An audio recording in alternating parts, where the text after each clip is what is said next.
Hermes Trismegistus, also known as Hermes the Thrice-Greatest, is a legendary Hellenistic period figure that originated as a syncretic combination of the Greek god Hermes and the Egyptian god Thoth. Hermes Trismegistus is the reputed author or source of the Hermetic writings, works of revelation on occult subjects and theology. Hello, everyone. Welcome back to Grimoire of Myths, the place where we dive deep into the mysteries that shape our world. Today, we're embarking on a journey into the mysterious world of Hermes Trismegistus and what Hermeticism is, so buckle up because we're about to unravel the mythos and explore the origins of the Hermes Trismegistus and the world of Hermeticism. Hermes Trismegistus may be associated with the Greek god Hermes and the Egyptian god Thoth. Greeks in the Ptolemaic Kingdom of Egypt recognized the equivalence of Hermes and Thoth through the interpretation by Greek means. Consequently, the two gods were worshipped as one in what had been the temple of Thoth in Kemenu, which was known in the Hellenistic period as Hermopolis. Thoth was the scribe of the gods, the inventor of writing, and the patron of all the arts dependent on writing, including medicine, astronomy, and magic. At least as early as Herodotus, Greeks had identified him with their god Hermes, and by the 3rd century BCE the identification was official. The writings ascribed to Hermes Thoth fall into two main classes. Popular Hermeticism dealt with astrology and the other occult sciences, and learned Hermeticism concerned itself with theology and philosophy. From the Renaissance until the end of the 19th century, little attention was paid to the popular Hermetic literature. A more recent study has shown that its development preceded that of the learned Hermeticism, and that it reflects ideas and beliefs that were widely held in the early Roman Empire and are therefore significant for the religious and intellectual history of the time. The Hermetic literature among the Egyptians, which was concerned with conjuring spirits and animating statues, informed the oldest Hellenistic writings on Greco-Babylonian astrology and the newly developed practice of alchemy. In a parallel tradition, Hermetic philosophy rationalized and systematized religious cult practices and offered the adept a means of personal ascension from the constraints of physical being. This latter tradition has led to the confusion of Hermeticism with Gnosticism, which was developing contemporaneously. Hermes Trismegistus can attribute his name to the first datable occurrences of the epithet, Thrice-Great. In the Hellenistic age it was chiefly works on astrology which were ascribed to Hermes. To these were later added treatises on medicine, alchemy, and magic. The concept that underlies astrology, that the cosmos constitutes a unity and that all parts of it are interdependent, is basic also to the other pseudosciences. To make this principle effective in practice, it was necessary to know the laws of sympathy and antipathy by which the parts of the universe were related. Since these assumed affinities did not in fact exist and hence could not be discovered by ordinary scientific methods, recourse was had to divine revelation. There was a growing distrust of traditional Greek rationalism and a breaking down of the distinction between science and religion. Hermes Thoth was but one, if perhaps the most important, of the gods and prophets to whom knowledge seekers turned for a divinely revealed wisdom.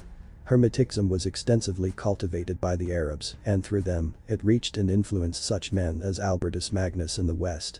There are frequent allusions to Hermes Trismegistus in late medieval and Renaissance literature. Many Christian writers, including Lactantius, Augustine, Marsilio Ficino, Campanella, and Giovanni Pico della Mirandola, as well as Giordano Bruno, considered Hermes Trismegistus to be a wise pagan prophet who foresaw the coming of Christianity. They believed in the existence of a Prisca Theologia, a single true theology that threads through all religions. It was given by God to man in antiquity and passed through a series of prophets, which included Zoroaster and Plato. To demonstrate the verity of the Prisca Theologia, Christians appropriated the Hermetic teachings for their purposes. By this account, Hermes Trismegistus was either a contemporary of Moses or the third in the line of men named Hermes. Hermetic writings during the Middle Ages and the Renaissance, the Hermetica enjoyed great prestige and were popular among alchemists. Hermes was also strongly associated with astrology, for example by the influential Islamic astrologer Abu Mashar al-Balkhi. The Hermetic tradition consequently refers to alchemy, magic, astrology, and related subjects. The texts are usually divided into two categories: the philosophical and the technical Hermetica. The former deals mainly with philosophy, and the latter with practical magic, potions, and alchemy. The expression hermetically sealed comes from the alchemical procedure to make the philosopher's stone. This required a mixture of materials to be placed in a glass vessel which was sealed by fusing the neck closed, a procedure known as the seal of Hermes. Islamic tradition. Antoine Favre, in The Eternal Hermes, has pointed out that Hermes Trismegistus has a place in the Islamic tradition, although the name Hermes does not appear in the Quran. Hagiographers and chroniclers of the first centuries of the Islamic Hijra quickly identified Hermes Trismegistus with Idris, the Islamic prophet of Surahs 19-21, whom Muslims also identified with Enoch. According to the account of the Persian astrologer Abu Mashar al-Balkhi, Idris Hermes was termed thrice-wise Hermes Trismegistus because he had a threefold origin. The first Hermes, comparable to Thoth, was a civilizing hero, an initiator into the mysteries of the divine science and wisdom that animate the world. So now we know who Hermes Trismegistus is. What do his teachings entail? Hermeticism may refer to a wide variety of philosophical systems. Even the term Hermetic is from the medieval Latin Hermeticus, which is derived from the name of the Greek god Hermes. The most important of these is alchemy, also known as Hermetic art or Hermetic philosophy. Alchemy, or the operation of the sun, is not merely the changing of lead into gold. It is an investigation into the spiritual constitution, or life, of matter and material existence through an application of the mysteries of birth, death, and resurrection. The various stages of chemical distillation and fermentation, among other processes, are aspects of these mysteries that, when applied, quicken nature's processes to bring a natural body to perfection. This perfection is the accomplishment of the great work, the magnum opus. Throughout its history, Hermeticism was closely associated with the idea of a primeval, divine wisdom, revealed only to the most ancient of sages, such as Hermes Trismegistus. In the Renaissance, this developed into the notion of a prisca theologia or ancient theology, which asserted that there is a single true theology that was given by God to some of the first humans, and traces of which may still be found in various ancient systems of thought. Thinkers like Giovanni Pico della Mirandola. In late antiquity, Hermeticism emerged in parallel with early Christianity, Gnosticism, Neoplatonism, the Chaldean oracles, and late Orphic and Pythagorean literature. These doctrines were characterized by a resistance to the dominance of either pure rationality or doctrinal faith. The texts now known as the Corpus Hermeticum are dated by modern translators and most scholars to the beginning of the 2nd century or earlier. These texts dwell upon the oneness and goodness of God, urge purification of the soul, and expand on the relationship between mind and spirit. Their predominant literary form is the dialogue. Hermes Trismegistus instructs a perplexed disciple upon various teachings of the hidden wisdom. In 1945, Hermetic texts were found near the Egyptian town Nag Hammadi. One of these texts had the form of a conversation between Hermes and Asclepius. A second text told of the Hermetic mystery schools. It was written in the Coptic language, the latest and final form in which the Egyptian language was written. According to G. of Worms, Hermeticism was a Hellenistic mysticism analog with the fourth gospel, and Hermes Trismegistus was the Hellenized reincarnation of the Egyptian deity Thoth, the source of wisdom, who was believed to deify man through knowledge. The general philosophy of Hermeticism, the ultimate reality, is called by many names, such as God, Lord, Father, Mind, the Creator, the All, the One, etc. In the Hermetic view, God is both the All and the Creator of the All.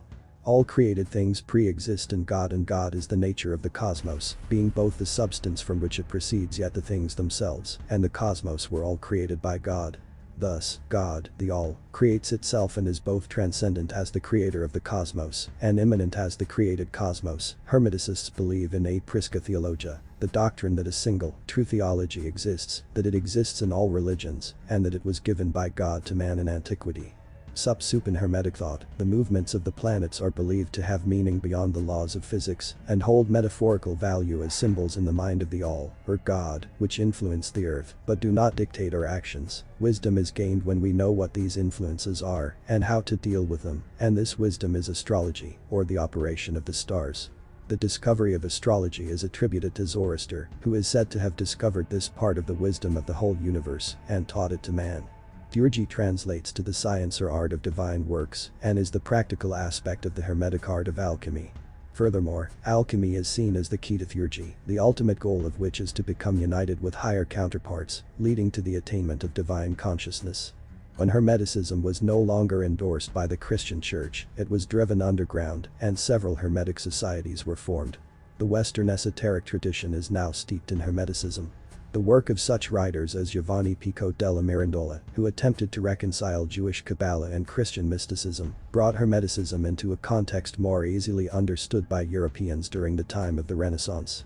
A few primarily Hermetic occult orders were founded in the late Middle Ages and early Renaissance. In England, it grew interwoven with the Lollard family's traditions. Hermetic magic underwent a 19th century revival in Western Europe, where it was practiced by groups such as the Hermetic Order of the Golden Dawn and Rosicrucianism.